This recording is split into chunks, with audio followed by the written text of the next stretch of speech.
God, let's talk about shit spots to ban. I'm pretty sure there was a kid in that bush back there too. Fuck off, man. Leave me alone. Yeah, fuck off.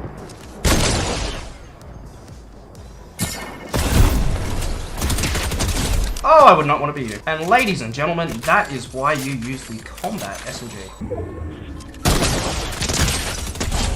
GG's, bro. We'll see you in the next one.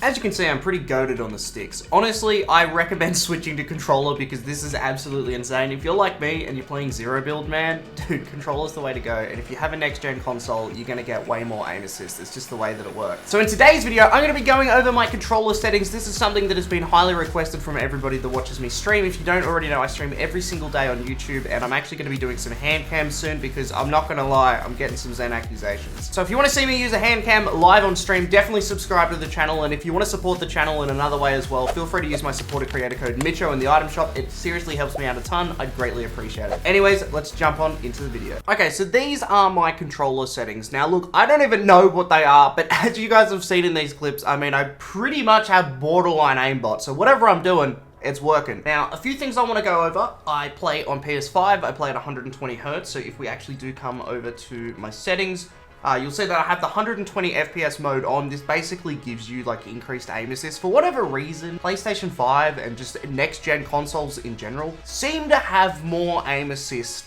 than, you know, playing with controller on PC. I don't know why that's the case, but it is how it is. And it's entirely why I switched back to PS5, which I have another video about that you should definitely check out. But 120 FPS mode, I've got that on. The brightness is 100%. These are my basic settings. I show my FPS. Don't play with motion blur on. If you're doing that, turn that shit off, man. These are just all of my settings here. I play on OCE, I get 19 ping. Obviously, I play with English.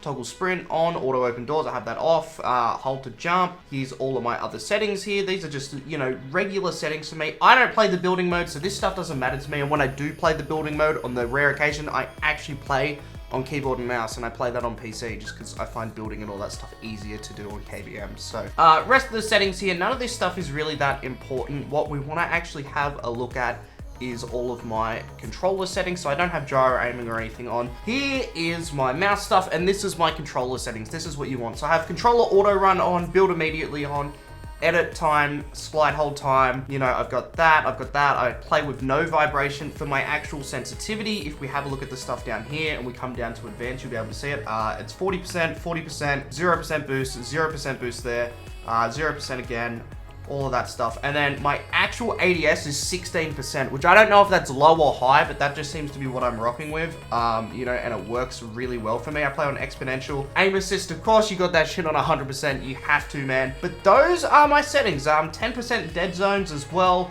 We're obviously not using the adaptive triggers. Don't use that. It's going to break your PS5 controller. This is the third controller right here. I had to borrow this off a friend.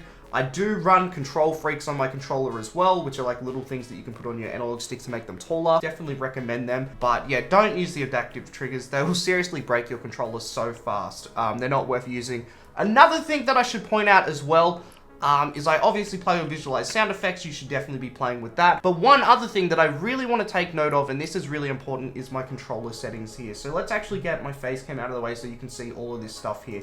But these are the controls that I'm using. So I play on custom, and everything here is pretty normal except for one really big difference. I use L3 to jump. Most people use X to jump. I don't. And the reason that I use L3 to jump is so that I can actually jump and aim at the same time. If you didn't already know, you obviously aim with R3 with the right stick, and then you press X to jump, right? But if you're using that, you can't actually jump and aim at the same time unless you're playing claw, which I don't play, and it's really bad for your hands to play like that. So I play normally. I don't even know like what you would call it. That's just how I hold a controller. So when I'm playing, I'm like, well, you know, I need something to be able to jump and shoot at the same time because that gives you such a big advantage, right? And I decided to go with L3 for my jump button. My edit button is the touchpad, but that doesn't really matter because I only play zero build. But those are essentially my controller settings. What do you guys think? Do you guys like them? Are you happy with them? They obviously work really well for me. If you want to check them out, definitely try them and let me know what you guys think of the controller settings. Anyways, that's been the video, guys. I hope you guys have a lovely rest of your day, and I will see you guys in another video.